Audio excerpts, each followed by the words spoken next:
Assalamualaikum warahmatullahi wabarakatuh. Apa kabar anak-anak Bunda hari ini? Semoga dalam keadaan sehat walafiat. Baiklah, hari ini Bunda akan menyampaikan materi tema 1, subtema 1, pembelajaran 4.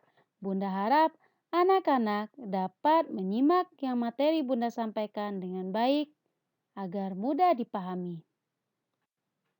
Baiklah anak-anak, materi yang akan Bunda sampaikan yaitu cara membuat kesimpulan dari suatu paragraf. Anak-anak, apa sih kesimpulan dari suatu paragraf?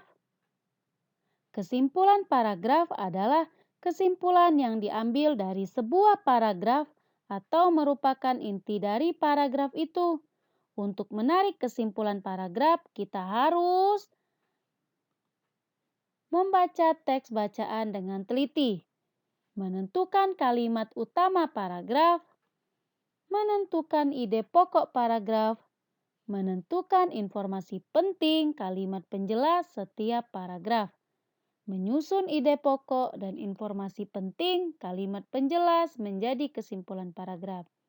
Yang terakhir, merangkai kesimpulan paragraf menjadi kesimpulan teks bacaan. Hal ini anak-anak dikarenakan kesimpulan merupakan jawaban dari gagasan utama. Maka dari itu sangatlah penting kita mengetahui cara membuat kesimpulan dari suatu paragraf. Ada sebuah teks bacaan yang terdapat di slide, akan Bunda bacakan. Seorang petani jagung memulai pembiakan tanamannya dengan menanam biji jagung. Setelah 3-4 hari, bakal tanaman akan muncul di permukaan tanah. Tanaman jagung akan terus tumbuh dan menjadi besar. 3 hingga 3,5 bulan, buah jagung dapat dipanen oleh petani. Buah jagung yang berbentuk seperti tongkol pada mulanya berupa sekuntum bunga. Setelah membaca paragraf tersebut dengan teliti, sekarang kita menentukan ide pokoknya.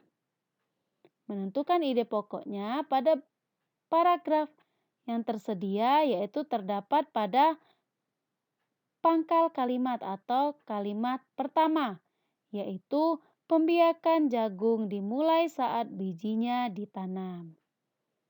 Dapat ditarik kesimpulan dari paragraf tersebut adalah jagung berkembang biak melalui biji. Jadi anak-anak, jika kita memahami dan sangat teliti membaca suatu paragraf, akan sangat mudah menentukan ide pokoknya. Setelah mendapatkan ide pokok, dapat ditarik sebuah kesimpulan. Karena kesimpulan berdasarkan ide pokok tersebut. Setelah mempelajari tentang cara membuat kesimpulan dari suatu paragraf, sekarang apakah anak-anak tahu sikap apa saja yang termasuk ke dalam contoh penerapan sila ketiga Pancasila? Anak-anak, sebagai warga negara Indonesia, kita harus menerapkan Pancasila dalam kehidupan sehari-hari. Termasuk di dalamnya sila ketiga Pancasila yang berbunyi Persatuan Indonesia, yang artinya masing-masing individu harus bersatu dan membentuk sebuah persatuan. Caranya, yang pertama, bangga akan karya bangsa. Penerapan sila ketiga Pancasila ini dimulai dengan mencintai segala hal yang dibuat oleh bangsa kita sendiri. Contohnya, memilih untuk menggunakan barang-barang yang dibuat oleh orang Indonesia daripada buatan orang asing atau luar negeri. Tujuannya agar masyarakat Indonesia semakin maju karena saling mendukung satu sama lainnya. Kedua, menghargai perbedaan. Salah satu contohnya ada di sekolah. Kalau teman-teman bertanya, Mengapa sekolah di Indonesia memakai seragam? Jawabannya adalah untuk menghargai perbedaan.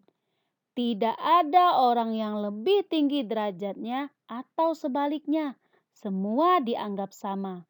Karena itu, Indonesia bisa bersatu. Sikap ini adalah salah satu contoh penerapan sila ketiga Pancasila dalam kehidupan sehari-hari. Contoh berikutnya, menggunakan bahasa Indonesia. Anak-anak, seperti dijelaskan, dalam Sumpah Pemuda merupakan bahasa Indonesia adalah bahasa persatuan. Bahasa Indonesia merupakan bahasa nasional yang hampir dimengerti oleh seluruh masyarakat Indonesia. Artinya, saat kita berinteraksi dengan masyarakat lain yang berbeda budaya dan suku, bahasa Indonesia akan menjembataninya kita. Jadi, kita bisa saling mengerti satu sama lain dan menciptakan persatuan. Sebagaimana contoh penerapan sila ketiga Pancasila. Jadi, jangan sampai malu menggunakan bahasa persatuan kita, yaitu bahasa Indonesia. Baiklah, setelah penjelasan dari Bunda tentang penerapan sila ketiga Pancasila dalam kehidupan sehari-hari, maka dari itu perbedaan yang ada di Indonesia bukan untuk dipertentangkan, tetapi justru dijadikan alasan untuk selalu bersatu, seperti semboyan negara kita yaitu Bhinneka Tunggal Ika. Adapun tugas-tugas yang harus anak-anak kerjakan yaitu carilah 3 contoh sikap dalam kehidupan sehari-hari yang sesuai dengan nilai-nilai sila ketiga Pancasila. Anak-anak mengerjakannya di buku tulis kalian dan dikumpul saat pendampingan di sekolah. Jadi, tidak perlu dikumpul melalui WhatsApp atau WA pribadi. Baiklah, sekian materi Bunda. Jika ada salah kata, Bunda mohon maaf. Kepada Allah Bunda mohon ampun. Bunda akhiri. Wabillahi taufik walhidayah. Wassalamualaikum warahmatullahi wabarakatuh. Sampai jumpa di pertemuan selanjutnya. Tetap patuhi protokol 5M dan stay at home.